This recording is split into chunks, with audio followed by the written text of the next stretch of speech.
जो मीटअप करवा रहे हैं करण वीर के। दैट्स व्हाई अब मतलब बिग बॉस में ना देखने का मजा नहीं आता।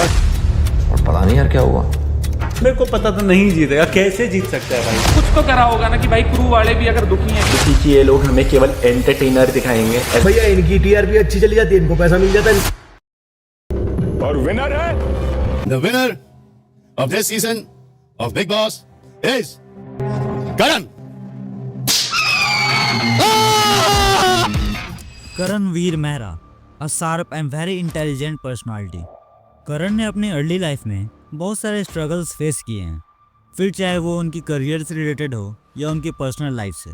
हर जगह बंदे ने अपना डाउनफॉल देखा है, और अब जब वो अपने लाइफ के बेस्ट मोमेंट्स पर हैं तो बहुत सारे लोग उन्हें अनडिजर्विंग और मास्टरमाइंड बता रहे हैं। बिग बॉस का टाइटल जीतना इतना आसान नहीं होता, फिर चाहे आपकी फ़ैन फॉलोइंग कितनी ही बड़ी क्यों ना हो।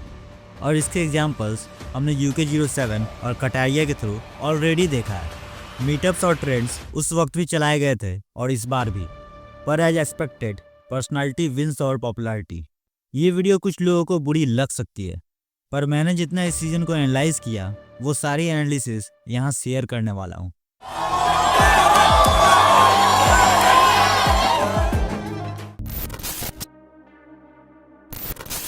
करण खतरों के खिलाड़ी से पहले भी थोड़े फेमस थे। उन्होंने बहुत सारे टीवी सीरियल्स में ऑलरेडी काम कर रखा था, पर फिर उनका एक डाउनफॉल आता है जब वो अपना पर्सनल और प्रोफेशनल दोनों लाइफ इम्बैलेंस कर लेते हैं।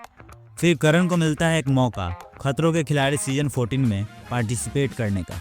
करण हर एक स्टंट को बहुत ही बेहतर तरीके से करने की कोशिश करते हैं, और उनका ये कोशिश इस बार रंग लाता है। After many struggles and downfall Karan ये शो जीत जाते हैं। उसके बाद करण का एक स्ट्रॉन्ग कनेक्शन ऑडियंस के साथ बिल्ड हो जाता है, और यहाँ से मिलती है करण को एक स्ट्रॉन्ग फैन बेस। और यही वो फैन बेस है जो करण को बिग बॉस 18 के अर्ली स्टेजेस में एविक्शन से सेव करती है। और आपने इस सीजन को शुरू से फॉलो किया होगा तो देखा होगा करण अपनी एक साइकिल पे पड़े दिखते थे, कभी सामने आने का कष्ट नहीं करते थे और कोने कोने में ही रहते थे। और इन्हीं सारी चीज़ों को लेकर सब ने उन्हें नॉमिनेट करना शुरू कर दिया। मारना है सर का झंडा उतारता था यहाँ, ये है मत चलो फालतू में बे। इन लोगों ने करण को उसके कोने के लिए इतना पोक किया कि फाइनली करण ने कोने में खेलना छोड़ दिया। अब ये करण की डेस्टिनी कहो या घर वालों की बेवकूफ़ी, उन लोगों ने सोते हुए शेर को जगाने का काम किया। पॉइंट इज, अगर टाइम गॉड है तो आप उससे पूछो, टाइम गॉड नहीं है तो अपना खाना बनाओ, मजे करो, ठीक है। उसके बाद दूसरा point, this is your mentality, अपना बनाओ अपना मजे करो। जैसा कि हम सब ने देखा, करण और विवियन के रिश्ते घर में कुछ खास नहीं थे, पर उन दोनों को जोड़ने वाली कड़ी का नाम था शिल्पा शिरोडकर। इन्होंने शुरू में ही इन दोनों से रिश्ते बनाए, पर जब टाइम गॉड का टास्क आया तो उन्होंने विवियन को चूज किया। ये देख कहीं ना कहीं पब्लिक के मन में करण को लेकर सिंपैथी जागने लगी। जो करण सारा दिन शिल्पा के साथ बैठा करता था, उसे ऑलमोस्ट टाइम गॉड बनाकर शिल्पा ने उसका दिल तोड़ दिया। पर करण ने इस पर कुछ ओवर रिएक्ट नहीं किया और शिल्पा जी के साथ अपनी दोस्ती को कंटिन्यू रखा। फिर एक टाइम ऐसा भी आया जहां शिल्पा जी कंफ्यूजन में आकर करण को ही नॉमिनेट कर दिया। इस इंसिडेंट के बाद घर वाले करण और शिल्पा की दोस्ती पर क्वेश्चन उठाने लगे, पर करण ने कभी आवाज़ नहीं उठाई, और यहाँ करण ने अपनी ओपिनियन से ऊपर अपने रिश्तों को रखा। दिस शोज करण सिर्फ रिश्ते बनाते नहीं, निभाते भी हैं। और शुरू से देखे तो अविनाश एक ऐसा बंदा था जिससे करण की कभी नहीं बनी। हर वक्त उन दोनों की बातें नेक्स्ट लेवल पर पहुंच जाती थी। इससे परेशान होकर कई बार घर वालों और खुद सलमान खान ने भी फटकार लगाई, पर इन दोनों की टूटू मैमें चलती ही रही। फिर एक टाइम ऐसा आया जब अविनाश को करण से विनर वाली फील आनी शुरू हो गई, और वो करण के साथ रिश्ते बनाने की कोशिश करने लगा। उसे लगा वो करण के साथ खेल रहा, पर असल में करण उसके साथ खेल गया।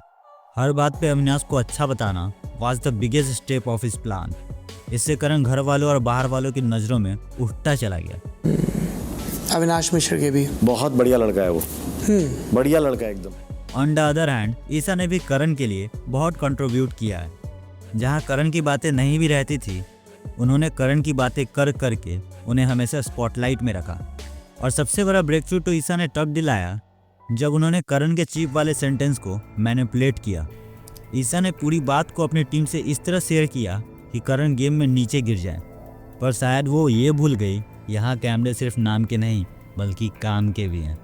ऑडियंस से लेकर मीडिया वाले सब ने भर भर के इस पर सवाल उठाए और इस इंसिडेंट से करण को अच्छा खासा बूस्ट मिला। सर मुझे लगता है मैं जो भी चीजें बोलती हूँ पीठ पीछे अपने दोस्तों के सामने मुंह पे भी रखने की दम रखती हूँ। तो ये देख के बोल रही है, तो ये आप ऐसा दिख रही हो, तो ये वो बोल रही है। मैं ध्यान रखूंगी सर। दिग्विजय एक ऐसा यंग टैलेंट था जिसे लोग शुरू में उतना पसंद नहीं कर रहे थे, पर जब वो करण के साथ जुड़ा तो उसका एक अलग साइड देखने को मिला। करण के साथ दिग्विजय की मस्ती मजाक सब कुछ ऑडियंस को बहुत पसंद आने लगा। दिग्विजय की पॉपुलैरिटी की बात करें तो वो रजत के बिल्कुल टक्कर का कंपटीशन था, और ये हमने खुद बिग बॉस से कई बार सुना उनके वोटिंग रैंकिंग के थ्रू। जब एक टास्क के दौरान श्रुतिका को रैंकिंग देने को कहा गया तो श्रुतिका ने दिग्विजय को बॉटम 3 में रखा, जिस वजह से सबने दिग्विजय के ऊपर अपना गुस्सा निकाला और उन्हें घर से एविक्ट करा। दिग्विजय के एविक्शन से पूरा इंटरनेट हिल गया। एक टॉप 5 का बंदा अनफेयर एविक्शन से बाहर जा रहा था, और इस बार करण एंड उनकी टीम पूरी लो फेज में चली जाती है। अब जो ऑडियंस दिग्विजय के साथ थी वो ऑलरेडी उनके एविक्शन से दुखी थी, और घर में करण, शिल्पा और चुम का हाल भी बहुत बुरा हो रहा था। ये सब देख पब्लिक करण के दुख से रिलेट कर पाई, और जितनी दिग्विजय की ऑडियंस थी उन सब ने करण को सपोर्ट करना शुरू कर दिया। ज्यादातर घर वालों ने आप ही को घर से बेघर करने का फैसला सुनाया है। जहाँ तक हम जानते हैं करण की 2 अनसक्सेसफुल मैरिजेज हो चुकी हैं, और यहाँ बिग बॉस में आकर जो करण का चुम के साथ जो बॉन्ड बना है उसे तो हम सब ने पसंद किया है। ये फ्रेंडशिप कहीं से स्क्रिप्टेड नहीं दिखती। चुम एक स्ट्रॉन्ग गर्ल है, और करण के साथ उनके रिश्ते ने करण के गेम को बूस्ट देने का काम किया। हर जगह दोनों ने पब्लिक को खूब इंटरटेन किया, फिर चाहे वो प्रैंक हो या उनके नोक जोक। बाहर ऑडियंस ने भी इस रिश्ते को खूब पसंद किया, और दोनों का एक हैशटैग चुमवीर भी बनाया। करण जी बिग बॉस थोड़ा सा ऑकवर्ड सा हो रहा है बिकॉज कल्चर्स भी अलग है, बाकी तो कुछ नहीं है। इतिहास गवाह है, जिसने भी बिग बॉस के घर लव एंगल बनाया वो आगे तक जोर पहुंचा। अब चाहे डायरेक्टली कहो या इनडायरेक्टली करण को इस रिश्ते का बेनिफिट तो पूरा मिला। हालांकि इन दोनों की दोस्ती बहुत ऑर्गेनिक है, पर इससे अगर फायदा मिलता है तो इससे अच्छी बात और क्या ही होगी। तुझसे ज्यादा कोई सुंदर भी न लगे, तू मेरे साथ फिरे और किसी को खबर भी न लगे, तुझे उस नजर से देखा है जिस नजर से तुझे किसी की नजर न लगे। फिनाले के पहले कुछ मीडिया इंटरैक्शंस करवाए जाते हैं। यहाँ सभी कंटेस्टेंट से भर भर के सवाल पूछे जाते हैं, और इन सभी सवालों से साफ पता चलता है कि बाहर करण का पलड़ा थोड़ा भारी है। और ये सुन कुछ घर वालों को ये फेक PR स्टंट्स और पेड मीडिया लगती है, जिसे सुन कुछ मीडिया के लोगों को बुरा लगता है, और दोबारा उन्हें घर में सवाल करने का मौका मिलता है। पर इस बार घर वालों की जगह उनके सपोर्टर्स को बुलाया जाता है ताकि वो उनके सवालों का जवाब दे सके। यहाँ पे करण की तरफ से एक बिग बॉस विनर को बुलाया जाता है, और रजत की तरफ से एल्विस यादव को। इस इंटरैक्शन के बीच एल्विस और मीडिया के बीच एक कंट्रोवर्सी शुरू हो जाती है। एल्विस मीडिया को एक पेड मीडिया का टैग दे देते हैं। हालांकि एल्विस का गुस्सा उनके पास्ट एक्सपीरियंसेस से भरा पड़ा था, जहां मीडिया ने बहुत बड़ा चढ़ाकर एल्विस को डिफेम करा था। उनके पेरेंट्स को भी शो पे रुलाया था। फाइनली मीडिया डिसाइड करती है कि एल्विस को क्वेश्चन से स्किप करें और इस इंटरव्यू में उन्हें बॉयकॉट करें। इससे एल्विस भाई पे तो कोई इफेक्ट देखने को नहीं मिलता, पर रजत जो टॉप 2 कंटेंडर थे उनके चांसेस पे बहुत इफेक्ट पड़ता है, क्योंकि अब रजत को ऑलरेडी बैकलैश मिल रहा था। इसलिए करण यहाँ से भी एक स्टेप ऊपर उठ जाते हैं। यहाँ भी करण पेड मीडिया और फेक PR के ऊपर कुछ गलत रिप्लाई नहीं करते, जिससे मीडिया पर्सन के बीच उनकी रिस्पेक्ट बढ़ जाती है। हर इंसान अलग टाइप का होता है, मेरा ये मानना है। कोई गुस्सैल होता है, कोई कैसा होता है। और दूसरी चीज, there is a difference between allegations और कोर्ट में जब प्रूव होके आता है तो उसके बाद ना सजा मिलती है। ये वो अभी तक नहीं हुआ है। तो जो मीडिया ये बनाती है ना कि क्रिमिनल है, ऐसा है, गलत छवि जाएगी, नहीं भाई, वो जैसे भी परफॉर्म कर रहा है अपने कानून भाई, हमें भी पता है मीडिया कितने पानी में, मेरे से तो मस्ती होता है।